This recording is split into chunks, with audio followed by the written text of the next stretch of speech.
Boa tarde, pessoal! Que alegria estar aqui de volta com vocês para mais uma hora do intervalo. Esse espaço que a gente tem todo mês para conversar um pouquinho sobre temas super importantes para a educação e para a sociedade. Hoje a gente vai falar um pouquinho sobre as diretrizes operacionais da educação integral. Tem uma coisa bem importante de dizer que o nome completo, nome e sobrenome dessas diretrizes é Diretrizes Operacionais Nacionais para a Educação Integral em Tempo Integral na Educação Básica. Ela foi elaborada pelo Conselho Nacional de Educação e publicada em agosto pelo Ministério da Educação. E a gente vai abordar um pouquinho, né? O que são essas diretrizes, como é que a gente faz agora nesse prazo de 180 dias para adaptar as normas das redes de acordo com essas diretrizes. E para isso, eu vou chamar duas convidadas super especialistas que vão ajudar a gente a entender esse tema melhor. Quem tiver dúvida, gente, fiquem muito à vontade para mandar aqui. E ao longo da live a gente vai trazendo esses comentários, essas dúvidas para as especialistas. Contem pra gente também como é que tá sendo o processo aí para vocês de adequação das normas a essas diretrizes. Tô vendo que a Cláudia já chegou por aqui, ela é uma das nossas convidadas e eu já vou chamá-la para entrar na nossa live.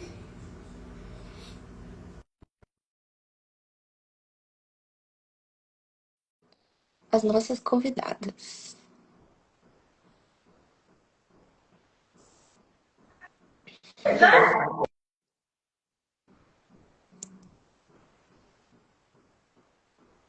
A Cláudia tá chegando. Enquanto ela conecta, eu vou contar um pouquinho para vocês sobre a trajetória maravilhosa dela. Olá, chegou, Cláudia. Tudo bem com você? E a gente não te ouve. Não, não estamos ouvindo.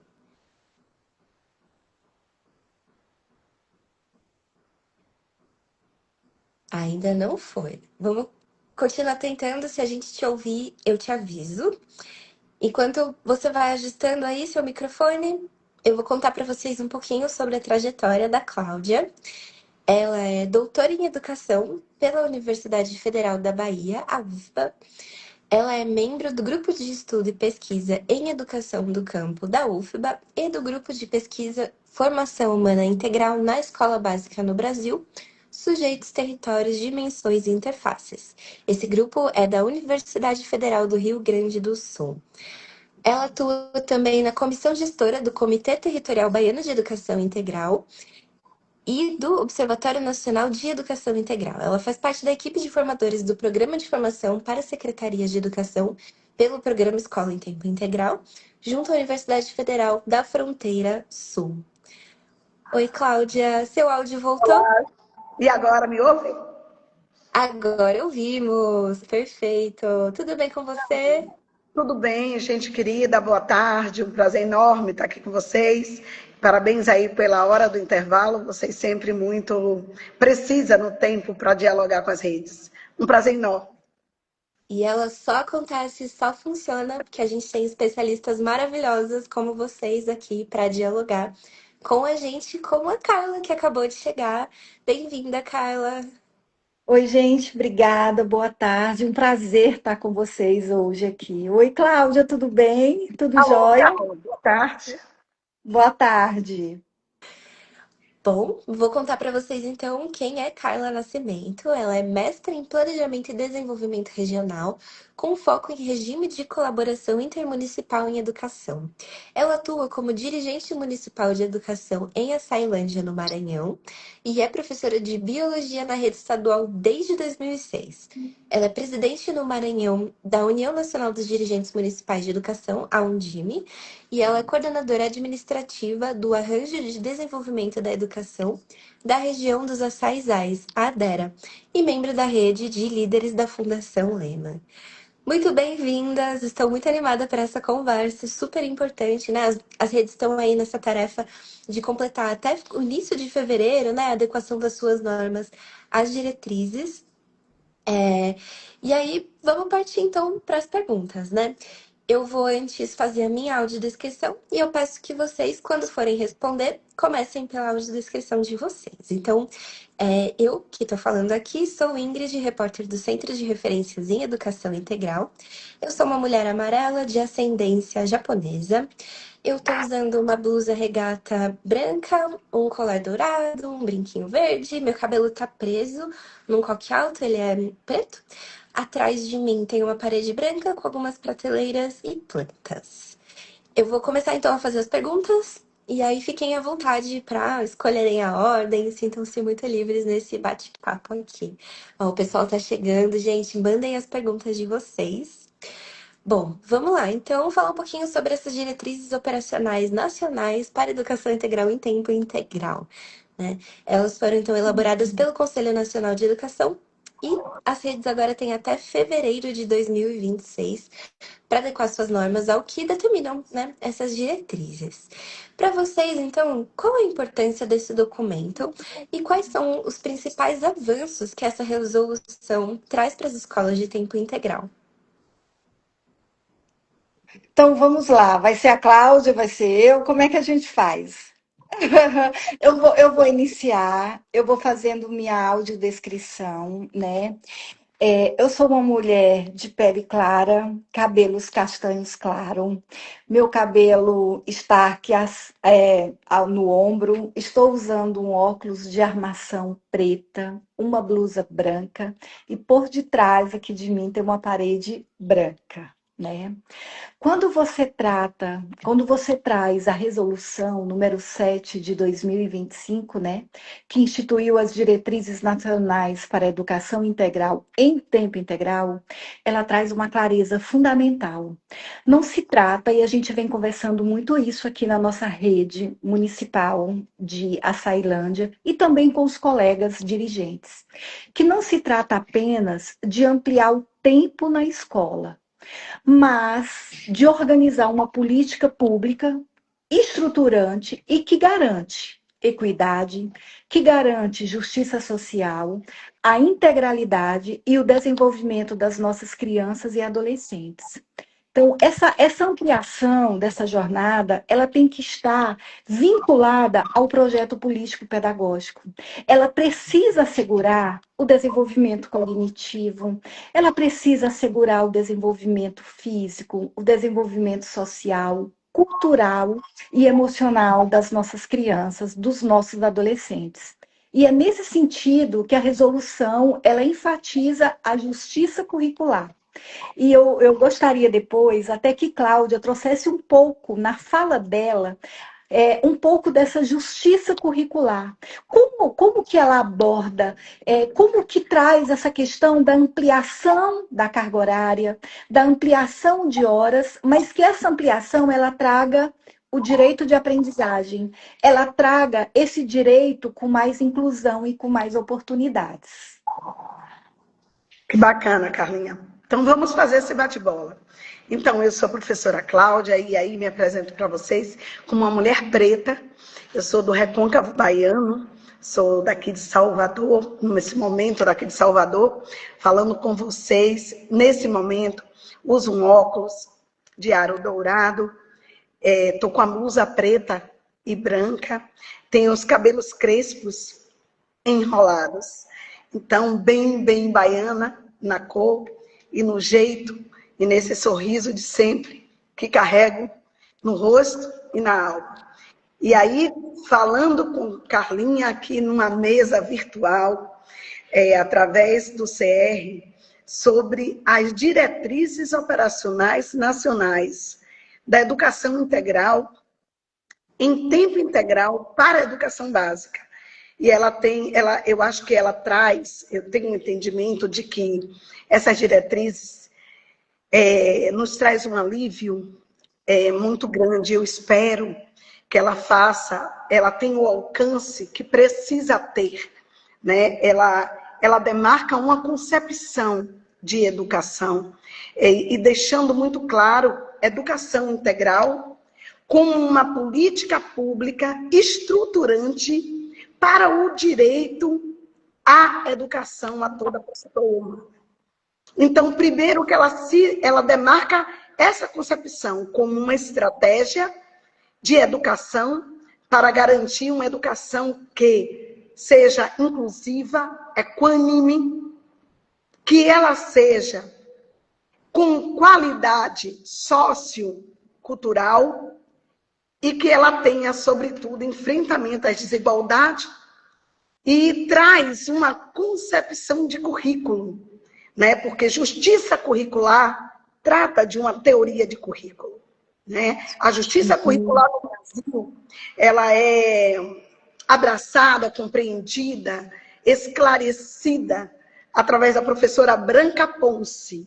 E tem aí um livro recentemente publicado com a professora Branca Ponce, Thaís Costa, Wesley, que eles vão trazer nesse livro, Justiça Curricular, a concepção de currículo, de um currículo que ele é pautado na produção do conhecimento como direito, porque só o conhecimento vai nos libertar de ignorância e de preconceitos, né? De violências. Então, o conhecimento ele é necessário, o conhecimento sistematizado, o conhecimento que essa escola, que essa educação pode vir a produzir e a acessar. A justiça curricular traz o cuidar como um pilar fundamental e traz a convivência democrática. Logo, as nossas diretrizes, ela está falando de uma concepção de educação que pensa a educação como um direito à vida digna, o direito a uma sociedade democrática, a convivência democrática. Então, ela é fundamental porque ela diz, olha, educação integral não é para fazer mais do mesmo. Educação integral não é para a gente pegar mais tempo para treinar teste e prova. Olha, educação integral não é para aprisionar e fazer da escola depósito de crianças. A concepção posta nessas diretrizes, ela está sendo muito clara. E ela está enfrentando um campo de disputa, que é o campo da educação pública brasileira, que ela disputa com a concepção de mercado, que ranqueia o conhecimento, chamando provas e testes de avaliação.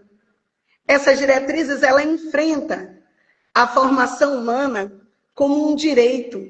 Então, em primeiro lugar, parabenizar o Conselho Nacional de Educação nesse país, por ter honrado uma concepção de educação integral tão fundamental. E nesse sentido, a gente precisa compreender como avanço. Segundo, que eu acho que, antes de qualquer coisa, reunir nossas equipes para entender e estudar a justiça curricular como orientador desse currículo da educação integral. Compreendo isso como um ganho, Carla. E não se trata de um conjunto de palavras, mas se trata de uma teoria, se trata de um fundamento, se trata de uma concepção que talvez a gente leve muito tempo ainda para consolidar, mas é muito importante estar iniciando nesse momento com uma diretriz que está demarcando esse espaço. Isso está destacado no artigo 3º da resolução número 7. Está lá, e aí ele vai destrinchando isso. Poderia estar sinalizando esse primeiro aspecto como um dos aspectos fundamentais. Eu queria trazer um ponto na fala de Claudinha. Meu Deus, que coisa mais bela quando ela discorre as diretrizes de uma forma tão clara, tão fácil da gente poder entender. E aí, quando você fala, Cláudia, das dimensões, né? Acesso e permanência com equidade, gestão democrática e articulação intersetorial. Esse desenho que você apresenta, que o documento traz, ele nos ajuda a perceber que ampliar essa jornada exige muito mais, aí você trouxe isso, do que a gente abrir vagas, exige planejamento, exige formação, exige participação da comunidade e uma coisa fundamental e bem estruturante, que é a integração com outras políticas públicas, né? E integrar essas demais políticas públicas é um desafio enorme, né? Ampliar essa jornada e trazer isso com a saúde, com a assistência social, com o meio ambiente, com a cultura, olhar o que o território tem de potência e integrar essa potência, né, dentro do projeto. Eu acho que esse é um dos caminhos que nós temos que trilhar, olhando para o território e as potências que esse território nos oportuniza. Eu queria dar ênfase a isso. Importante que você está trazendo as 6 dimensões. A resolução ela vai destacar 6 dimensões, que são 6 grandes desafios e que precisam, por serem desafios, serem enfrentados. Olha que para garantir a permanência, para a gente entender, assegurar o público com maior vulnerabilidade, para a gente assegurar direito às comunidades indígenas, às comunidades quilombolas, à educação no campo, numa perspectiva de educação integral, ela vai... isso representa um grande desafio. Para você ter ideia, um dos desafios na contramão disso que a gente vem defendendo é que a gente tem alguns lugares, redes, que inclusive dizem assim, olha, a gente vai fechar essa escola do campo, porque agora com a educação integral, a gente vai nuclear, vai ser uma escola grande, bonita, mas ela vai ser aí mais uns 20, 25 quilômetros. Então, essa daqui vai desativar, por causa da educação integral. Aí, cria-se uma confusão, como se esses dois campos de luta histórica, de negação, que é a educação integral, ela é uma negação histórica, né? Ter essa escola com uma ampliação de tempo e que essa ampliação garanta mais oportunidades educativas, ela é uma luta histórica. Da mesma forma, é uma luta histórica a educação do campo e no campo. Então, elas não divergem. E dentro de uma lógica perversa, ela acaba disputando, e não é justo. Então, é importante que a gente entenda que compreender o campo, a sua especificidade, numa lógica de educação integral, é possível, é necessário, né? Agora é preciso compreender de que campo estamos falando, né? De que comunidade estamos falando e o que elas estão demandando. Então, a partir dessa escuta, e aí a resolução também traz isso de maneira bem importante, que é esse diagnóstico, esse levantamento diagnóstico, né, a população, a comunidade. Então, é uma resolução que ela chama atenção para as questões de vulnerabilidade, de atender quem tem menos, equilibrar o direito, né, chegar a todos que precisam. E isso passa a ser um grande desafio, porque na prática, quando a gente vai implantar a educação integral, a gente olha primeiro a estrutura. Então, essa escola tem estrutura. Então, não está olhando que comunidade é essa. Não está olhando, será que seria mais urgente aqui? Então, essas atenções que a gente começa a chamar. Já que a gente tem um fomento, já que a gente tem acesso a um fomento e vai implementar uma política, será que ao invés de começar nessa que tem mais estrutura, não seria mais inteligente começar aquela que tem menos estrutura, para dar mais condição àquela comunidade que está ali? Então, essa consciência que eu acho que essas diretrizes colaboram para pensar a sociedade, pensar o lugar, a partir dessas suas demandas. Então, não dando mais a quem já tem mais, porque ali dá, porque ali é mais perto, favorecer aquele que não precisa do transporte, favorecer aquele que já está... Então, é esse cuidado que eu acho que as diretrizes nos chamam a atenção, mas é desafiador, porque para começar uma política de educação integral, sem dúvida nenhuma, a dignidade perpassa a questão da estrutura e da infraestrutura. Não se faz educação integral com poesia, se faz com recurso financeiro, se faz com condições concretas, e atender os mais vulneráveis demanda de mais cuidado e formação ainda. Então, isso é desafiador, porque nós estamos ainda assentados em uma sociedade que não tem um hábito de dar mais a quem tem menos, não tem um hábito de reconhecer o direito de todos, em todos os lugares. Então, é uma sociedade que vive buscando caminhos para privilégios e atender os privilegiados sempre.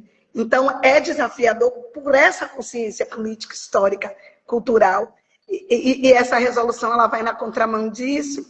Eu digo que ela é uma luz no fim do túnel. Mas, além das 6 dimensões, eu gostaria de chamar a atenção que ela reafirma, Carla, inclusive o tempo mínimo obrigatório, né? Que é o tempo mínimo do tempo, que é 35 né? horas. Uhum. Ela reafirma esse tempo mínimo. E daí a gente olhar para que a gente busque um pouco mais do mínimo e que também não chegue um absurdo de fazer da escola um cárcere de crianças em 10 horas, 9 horas diárias, de segunda a sexta. Então, vamos trabalhar com aquilo que seja possível, que não seja enfadonho, pensar nesse adolescente, pensar em aos poucos, ter cuidado da parametrização das nossas políticas. Se o mínimo é 35, o que é o ideal? Né? O que a gente pode alcançar de melhor? Então, tem muito cuidado, porque de vez em quando a gente vê as pessoas muito mais preocupadas no tempo, usando o tempo escolar, promovendo uma escola depósito. É para tirar os meninos da rua, é para tirar os meninos do celular, que agora tem isso, né? Então, fica mais tempo na escola. Não pode ser por aí. Então, é preciso cuidar desse tempo, para, como diz a justiça, o currículo, né? A lógica da justiça curricular, para que esse tempo seja humanizado, para que esse tempo seja significativo e construtivo do sujeito, do sujeito emancipado, do sujeito autônomo, dosar essas experiências nessa direção. E eu queria trazer um pouco do que você pontuou, Claudinha, quando você fala que o currículo ele precisa ser um currículo integrado. A gente precisa superar a lógica do contraturno, com foco nas múltiplas linguagens e saberes do território, que é isso que você trouxe agora, né? Muitas experiências, elas ficam fragmentadas. Isso acontece na parte da manhã. Essas outras atividades, elas vão acontecer na parte da tarde. E esse é um dos grandes desafios, né? Romper essa fragmentação e quando buscar a gente romper e valorizar aquilo que é potente dentro do território, né? Os saberes locais. E aí você traz um ponto muito importante, que é para onde eu vou ofertar, quais são as condições sociais, quais são as condições econômicas, o porquê de olhar determinados territórios para chegar com a política de educação, né, integral. Né? E um outro ponto também é que a gente precisa, que você trouxe agora, a questão do monitoramento dos nossos indicadores. O monitoramento de equidade, o monitoramento de aprendizagem. Então, a gente fica muito preso a determinadas métricas, né? E predomina muito no nosso dia a dia da escola avaliações muito centradas apenas no desempenho escolar. E aí a gente tem que ter esse olhar mais amplo, né? Esse olhar para a permanência, esse olhar para o clima escolar. Isso é fundamental. Então, são pontos que a gente precisa amadurecer e que a resolução, as diretrizes, estão apontando para isso, né? Quando nós falamos de educação integral em tempo integral, falamos de muito mais do que tempo. Aí você trouxe isso, a gente fala de vida, a gente fala de dignidade e a gente fala de futuro, né? E a resolução, ela nos inspira a transformar cada hora, como você trouxe, e mais direitos garantidos, né? E como a gente faz isso? a gente faz olhando para o território, olhando para as potências que nós temos presente em cada escola, em cada educador. Agora, tem uma coisa, Carlinha, que eu trago também, é sobre quem paga a conta. As pessoas falam de currículo fragmentado a partir da política de educação integral. Há uma escola de tarde, outra de manhã, escola de contraturno. E primeiro, eu gosto de chamar a atenção de que o nosso currículo escolar, ele é fragmentado mesmo na escola de tempo parcial. A gente tem umas caixinhas que pouco se comunicam umas com as outras. Então, o currículo fragmentado é uma luta histórica também. Então, não cai exatamente na conta da educação integral, na perspectiva do tempo integral. É um desafio que nós temos histórico, independente da política de educação integral. Porém, a gente tem trabalhado aqui com uma coisa que a gente chama de planejamento pedagógico coletivo. Eu não preciso ter a escola de segunda a sexta fechada em 9, 10 horas diárias. A gente aqui, por exemplo, trabalha com a perspectiva, isso é uma defesa que o Comitê de Educação Integral, né, e aqui lembrando isso, né, eu faço parte do Comitê Territorial Baiano de Educação Integral, o que é que nós defendemos? Nós defendemos que essa escola de tempo integral seja 4 dias de 8 horas e um dia com 5 horas. Pode ser qualquer dia da semana. Porque num dia, aqueles 5 horas, ele almoça e vai embora. Para que à tarde a gente tenha um planejamento pedagógico coletivo para articular o currículo. Quem articula o currículo são os sujeitos. Não é necessariamente porque é manhã, que é tarde, porque pode ser tudo de manhã e não ser articulado. Então, o planejamento pedagógico coletivo é uma estratégia que o tempo integral pode lançar mão. Por quê? Porque uma escola de 4 horas, de 4 dias de 8 horas, com mais um dia de 5 horas, ela é uma escola de, semanalmente, 37 horas, que ela tem mínimo, né? E uma escola pensada, articulada, com planejamento semanal, eu não tenho dúvida, os alunos aprendem mais. Ele pode não aprender exatamente dentro de uma prova padronizada, dentro do tempo recorde de uma leitura dada por uma certa prática, mas ele aprende mais. Né? Porque a gente ensina mais, a gente planeja junto, então a gente consegue avançar. Então, o que esse é o caminho da gente, eu não tenho dúvida, e penso que as diretrizes colaboram muito para a gente pensar uma educação integral com uma concepção humana integral, né? E plenos de direito. Eu acho que a gente está no caminho. Pode ser que a gente não chegou lá, mas está no caminho. Nossa, gente, muito bacana. Vocês deram um panorama muito completo, né, sobre a complexidade que essas diretrizes têm, né, porque ela está falando de mudar toda a concepção de uma escola, né, a partir desses 6 eixos, mas assim, muda muita coisa, né? E aí isso dá um trabalhão para as redes e para as escolas. Então, queria ouvir vocês um pouco sobre algumas orientações, de como organizar o trabalho de revisão dessas normas, algumas dicas, o que vocês têm visto funcionar, alguma coisa que possa inspirar outras redes e outras escolas nesse trabalho, né? Para envolver as comunidades nessa conversa, para organizar o trabalho, para garantir que os territórios sejam ouvidos e considerados nesse trabalho. E considerando o prazo aí, que agora parece distante, né? Fevereiro, mas tanta coisa acontece no dia a dia aí das redes que acaba sendo. Vai passar rápido. Então, nós já trouxemos alguns pontos que são fundamentais. Primeiro, que muitas redes ainda entendem o tempo integral apenas como mais horas na escola, né? E isso, o desafio, um dos maiores desafios é transformar esse tempo em mais direitos e oportunidades. Um outro ponto é quando nós formos falar de expansão, essa expansão de matrícula, ela precisa priorizar territórios vulneráveis. Eu preciso assegurar equidade. Então, aí eu vou fazer uma fala a partir aqui de Açailândia, do meu lugar de fala, onde eu me sinto confortável para trazer isso, né? Nós temos que olhar para o território, olhar para nossas redes, e nós sabemos que nós temos redes muito desiguais. Escolas muito desiguais, escolas em áreas rurais, escolas em assentamentos, e esses territórios, eles precisam ter esse olhar diferenciado.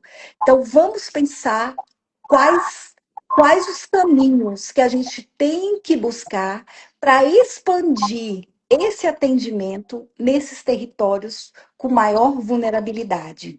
E um outro ponto que a gente vem identificando e percebendo que é necessário avançar muito quando nós falamos de expandir matrícula de tempo integral é a gestão democrática, é você trazer a comunidade. Você não pode pensar para eles sem eles.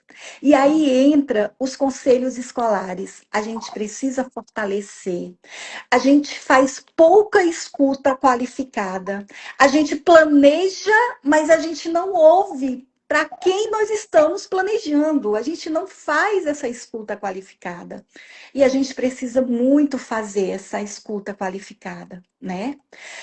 A gente precisa também institucionalizar alguns protocolos de cooperação.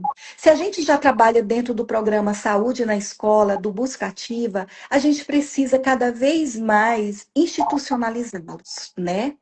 E um ponto que a Cláudia trouxe, que eu vejo que é um dos maiores desafios, que é o currículo integrado, é a superação dessa lógica do contraturno, né? Então, é uma coisa que nós ainda temos muito presente na organização dos tempos. Isso é algo assim muito presente. E nós precisamos valorizar aquilo que a gente tem de mais importante dentro das nossas redes. A gente tem uma alta rotatividade de profissionais, né? E isso dificulta muito a dedicação integral desses profissionais. E um outro ponto é a questão dos recursos financeiros. A gente não consegue fazer uma expansão de matrícula de tempo integral sem ter os subsídios, sem ter todo o aporte financeiro, porque aí isso demanda melhoria de infraestrutura, isso demanda melhoria do transporte escolar, da alimentação escolar. Então, eu trouxe alguns pontos que são desafios que nós, dirigentes municipais de educação, precisamos, né, avançar diante desses desafios, mas sozinhos a gente não consegue. A gente precisa, né, que todos estejam juntos nesse entendimento dessa expansão com responsabilidade e com compromisso. Isso, professora. Muito boa a sua fala aí, professora. E voltando ao ponto sobre como organizar essa rede para fazer essas adequações, porque um prazo de 180 dias parece que é muita coisa. 180 dias, passa rápido, gente, voa. E daí, o que acontece? Vamos tentar pensar do ponto de vista da coerência. E é preciso a gente ter cuidado com o que está fazendo, né? Então, eu sugiro aqui duas questões, duas análises. A primeira, veja bem, nós tivemos um movimento da implantação de institucionalização de lei municipal e estadual, implantando a política de educação integral, provocada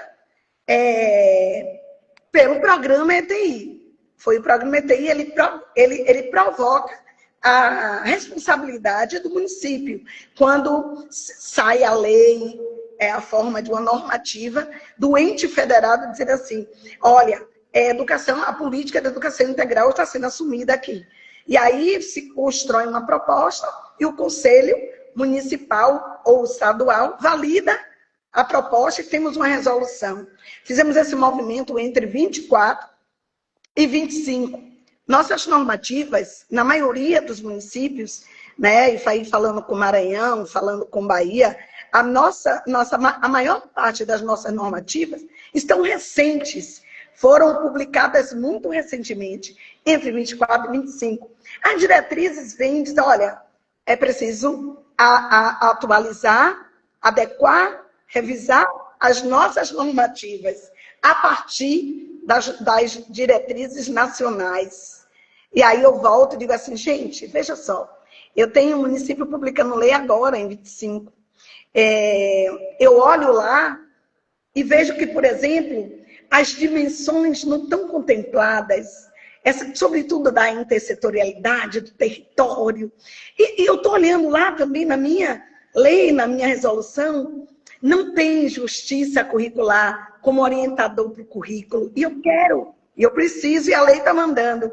Então, como é que eu vou revisar isso? Então, qual a minha sugestão? A minha sugestão é que a gente olhe para o que a gente produziu, a lei, a resolução, olhe para o que a gente está fazendo no nosso território. Aí, olhe, né? Faça o estudo em seguida da resolução e a gente construa as nossas diretrizes operacionais da política municipal ou estadual de educação integral. As diretrizes agora nasceria do município, nasceria das orientações da nacional e daquilo que a gente veio projetando até aqui, em um documento que a gente valida e reconhece de maneira mais inteira as diretrizes nacionais. Eu, Cláudia, orientaria que a gente produzisse as nossas diretrizes municipais, no caso dos municípios, estaduais, no caso dos estados, a partir do que fizemos, mas também do que veio, que inova, que alerta, que direciona a resolução número 7. Essa é uma sugestão de organizar a rede para esse compromisso com esse prazo de 180. Não dá, mas a gente começa, né? Pode ser que não conclua, mas a gente avança. Mas se a gente entender dessa maneira, eu acho que é mais coerente, só para provocar aí nessa fala que a professora traz. Achei super interessante, Cláudia, você trouxe um ponto. Qual é o documento norteador da rede? Como que eu vinha fazendo e agora, a partir das diretrizes, como que eu posso reformular esse meu fazer tendo o embasamento, né? Então, olhar como eu vinha fazendo, olhar o documento do Conselho Nacional de Educação, sentar e instituir as diretrizes operacionais municipais para a educação integral em tempo integral. E aí eu tenho que pensar da educação infantil, eu tenho que pensar no ensino fundamental, anos iniciais e anos finais, né?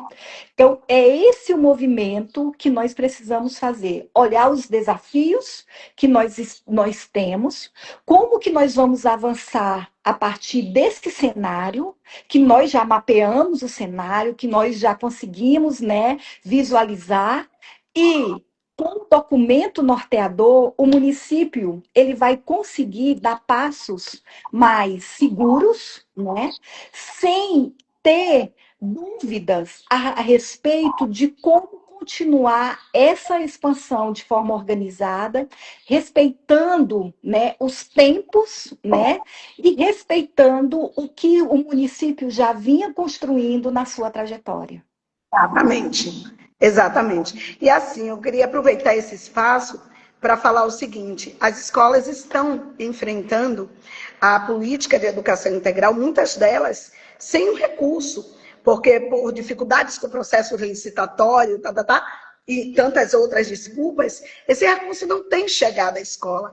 E eu acho que a gente precisa provocar um movimento nacional que ajude o Ministério da Educação a repensar o PDDE integral como uma urgência para essas escolas. Urgência. Super É urgente. É urgente. Então, acho que aproveitar esse espaço, que eu sei que é visitado por muitos que acreditam na educação integral, para dizer que a escola pública de educação integral precisa do PDDE integral. Precisa. Existe PDDE para tantos programas. O que se justifica? Não é que não mande para o ente, não é que não mande para ser gerenciado pela secretaria ou pela prefeitura, mas que também mande para a escola. Nós estamos falando de uma gestão democrática, de uma escola autônoma, sabe? E a escola totalmente dependendo de uma fechadura, dependendo de um material, porque ela não tem recurso. Então, o esvaziamento do PDDE é lamentável. E a gente espera buscar isso nos próximos anos, porque a gente vai continuar, né?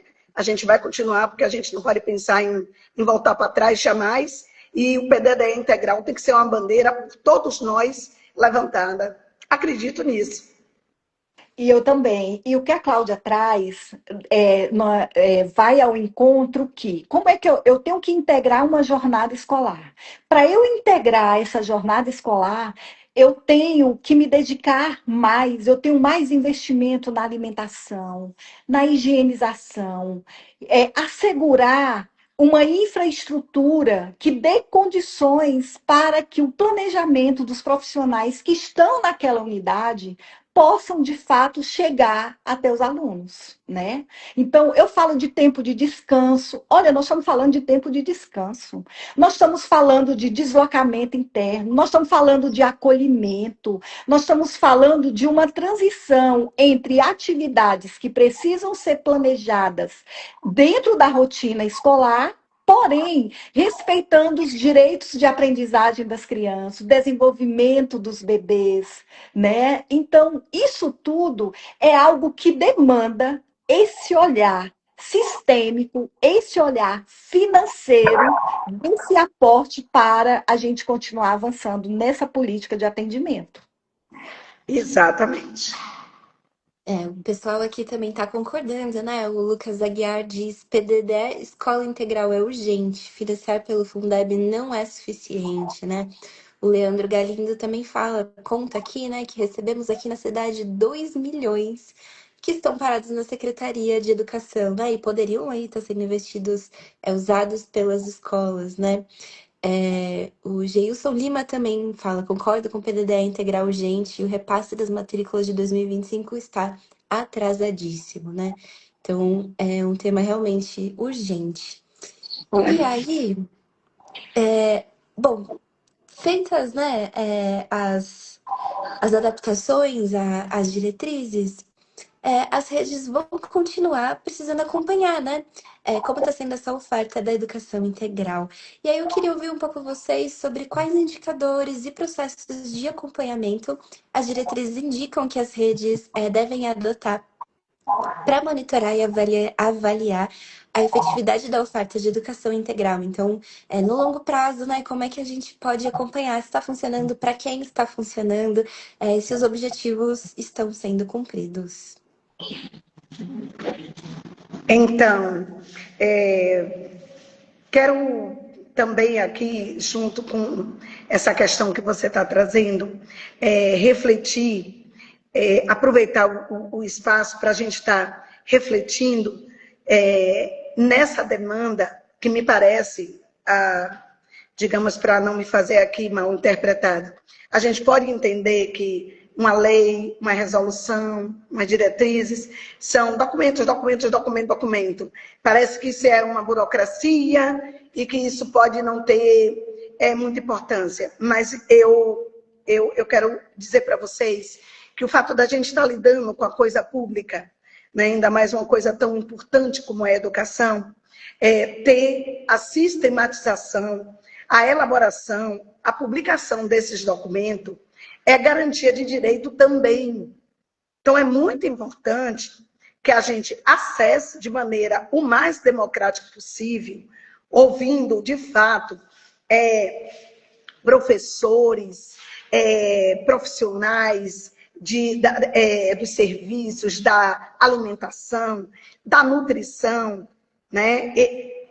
Os outros setores, né, o conselho escolar, a comunidade como um todo, construir a nossa política de educação integral perpassa a construção desses documentos, que não se trata... Eu estava num grupo e alguém botava assim, o MEC inventando mais documento. Não se trata de inventar documento, se trata da gente fazer registro histórico, consolidar em lei, no governo que nós estamos aqui fazendo parte, a nível nacional, estadual, municipal, dizer, olha, isso foi feito aqui, isso está garantido aqui. E então é salientar que quando a gente precisa se debruçar para construir ou rever o documento que a gente está construindo, significa uma atitude importante, significa garantia de direito também. Né? Então, por exemplo, quando eu digo aqui planejamento pedagógico coletivo, ele precisa ser assegurado e numa diretriz operacional de uma determinada rede, isso já pode estar ali assegurado. Por quê? Que hora que a gente junta todo mundo para pensar no todo? Né? Então, como é que eu coloco isso como uma diretriz? Então, a minha escola, ela funciona de tal hora, ela ora por isso e isso. Como é que eu... Então, é bem importante fazer esse olhar. O que me preocupa são os prazos. Ainda mais que no Brasil, as coisas viram lei e agora, depois de virar lei, vira condicionalidade. Quando vira condicionalidade, pega a gente pelo estômago e aí a gente corre o risco de sair copiando e colando documentos do vizinho. E isso não é legal. Então, por isso que a gente precisa ter esse olhar atento. Trazer já para a nossa roda a leitura da resolução é importante, fazer esse processo de estudo, de construção, para que a gente não precise fazer um documento burocrático como se ele não valesse nada. Estes documentos, gente, para a nossa construção, para a nossa história e para a garantia de direitos, eles são muito importantes. Né? Então, são sinalizações importantes. E os prazos a gente vai fazendo o trabalho no dia a dia para poder dar conta. Mas é não entender esses documentos como vazios. Eles são extremamente fundamentais. Então, é por isso que eu digo assim, muita coisa já está construída. Vocês construíram, não é fazer um novo, mas é assim, vocês construíram a lei, construíram a resolução. E botaram lá no CIMEC, porque isso teve prazo. Agora é olhar para isso que a gente já tem, articular com a nova e dar um corpo. Então, isso não é reinventar roda, é sistematizar processos e institucionalizar a política de educação integral. Só chamando a atenção desse ponto que, para mim, é muito importante, porque tem muita rede entendendo como é mais um documento. E fortalecer aqui essa demanda que apareceu aqui com os participantes, da questão do financiamento, porque ele vai sempre aparecer quando se precisa de investimento. Eu acho que, por hora, era esses aspectos que eu acho que eu poderia estar contribuindo dentro desse universo. Eu não sei se eu lhe respondi, mas o esforço foi nessa direção. Eu quero complementar o que Cláudia trouxe e garantir que todas as decisões das redes com relação à expansão da jornada em tempo integral, elas estejam fundamentadas em indicadores. Quais os indicadores? Indicadores de desigualdade social e priorizando sempre os territórios com maior vulnerabilidade e também com histórico de exclusão escolar. Isso são elementos fundamentais quando eu falo que eu vou expandir a matrícula de tempo integral. E um outro ponto que a Cláudia traz, a gente tem uma certa dificuldade, a gente que eu falo, nós como um todo. Quando é para a gente sentar e fazer as normativas, a gente fala assim, nossa, estão querendo que a gente faça mais coisas. Não, nós queremos, de fato, institucionalizar para que as redes saibam quais os caminhos seguros para tomadas de decisões, porque isso exige financiamento, isso exige investimento, e eu não posso pensar em investimento e financiamento se eu não tenho essas decisões planejadas, olhando para as peças orçamentárias dos municípios. Então, planejar para expandir com segurança, para que a gente não possa mais na frente retroceder, né? Olhar os limites, e a Cláudia trouxe isso muito, olhar os limites estabelecidos pela legislação vigente, né? E saber como que nós vamos avançar olhando as articulações com a intersetorialidade, olhando para raça, olhando para cor, para gênero, nível socioeconômico, localização geográfica. Isso é fazer uma política pública municipal, uma política pública estadual com responsabilidade. Isso. E assim, ter muito cuidado, professora, com o olhar esses indicadores é o olhar sensível. Porque, assim, por exemplo, a evasão, se a gente não estruturar uma proposta que seja interessante aos olhos dos estudantes, que não seja uma proposta diversa, acolhedora, que seja uma proposta que dialogue com cada criança, com cada adolescente, a gente vai fazer eles ir embora mais rápido, a gente vai fazer eles pularem o muro. Então, pensar uma proposta com coerência na perspectiva do sentido e da concepção da educação integral, ela é fundamental para enfrentarmos a evasão, para enfrentarmos o baixo índice de desempenho de aprendizagem, mas é preciso entender que tem que ser através da música, da arte, de uma maior afeição com o esporte. É preciso potencializar o movimento corporal, a imaginação, a criatividade, o tocar um instrumento como um direito, transitar pelo meu território, conhecer os meus saberes, valorizar o meu lugar. É preciso eu acessar os espaços que não me dão direito a ir. Então, eu preciso ser uma escola que entenda que o território, para além do conceito geográfico, pertence à minha formação enquanto sujeito. Então, essa escola interessante, ela pode ser reinventada a partir da oportunidade da construção de uma política de educação integral em tempo integral. Mas é preciso que a gente desenvolva um olhar que seja de respeito a todas as comunidades, a todos os meninos e meninas que estão nas escolas e, sobretudo, aos nossos professores. Há que se ter respeito com os nossos professores. Eles precisam participar dessa construção, opinar no que dá certo ou o que não dá. Ir e vir numa construção, de fato, coletiva. Isso só é difícil para quem não consegue dialogar. Mas quando a gente não se cansa de conversar, a gente consegue avançar.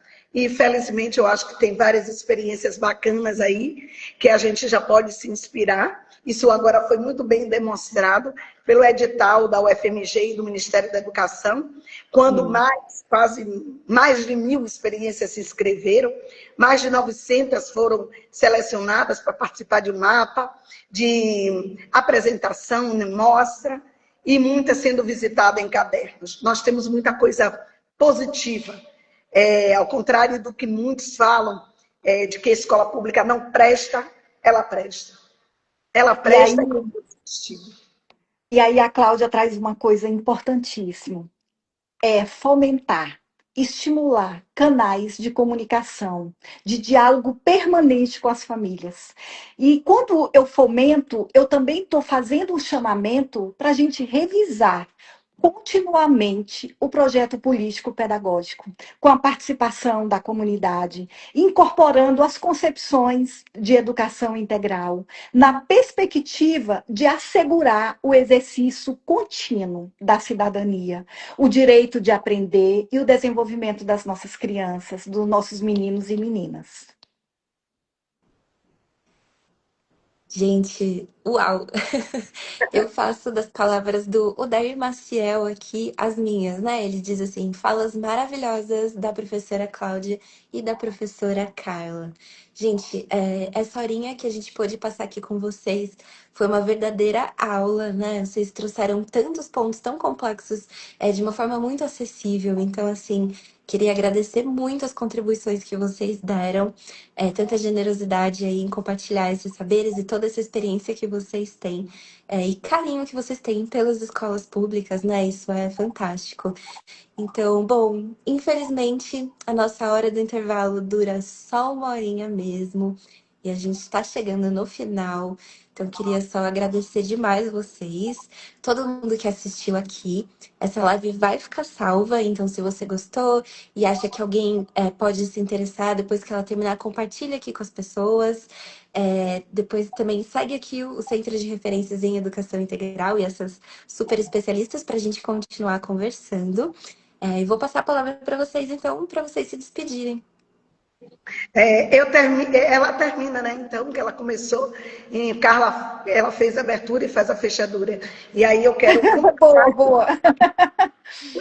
eu quero me despedir desse momento da hora do intervalo, parabenizando o CR pelo exímio trabalho que faz com pesquisa e acompanhamento à política de educação integral desse país. Parabéns pelo trabalho que vocês realizam e agradecer de maneira muito especial ao CR, porque ele tem promovido um encontro entre Cláudio e Maranhão, e isso eu fico muito feliz. Fantástico. Muito, muito. Vocês me levaram para esse trabalho junto às redes do Maranhão e me traz hoje num diálogo, numa mesa virtual com Carla, em que eu posso ver mensagem aqui de alguns profissionais que eu tive o prazer de conhecer, como o Odaí, lá no Maranhão. E aí eu deixo meu abraço, meu agradecimento pela oportunidade e falar que é sempre necessário estar disponível para a educação.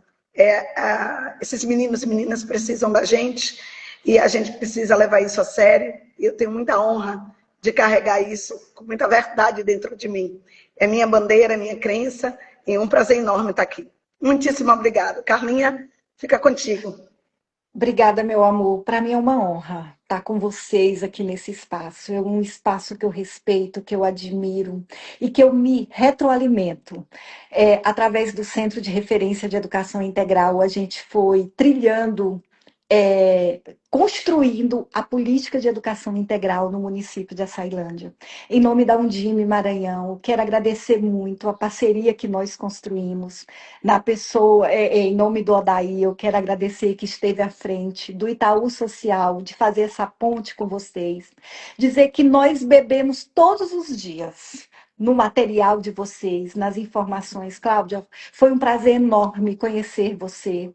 Você é uma pessoa que nos ajuda a enxergar além do horizonte. Pode, é possível, nós temos como fazer, né? E ela traz isso de uma forma tão leve, que nos mostra, nossa, não vai doer tanto, é possível sim.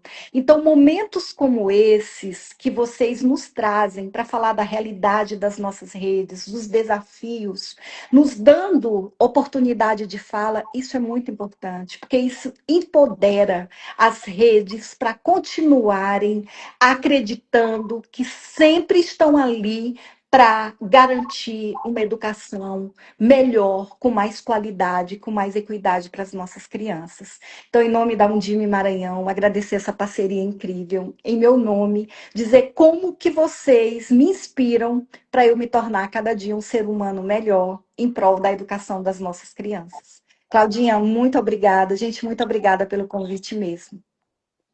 Muito obrigada, pessoal. Nos vemos na próxima hora do intervalo. Tchau, tchau. Tchau, tchau.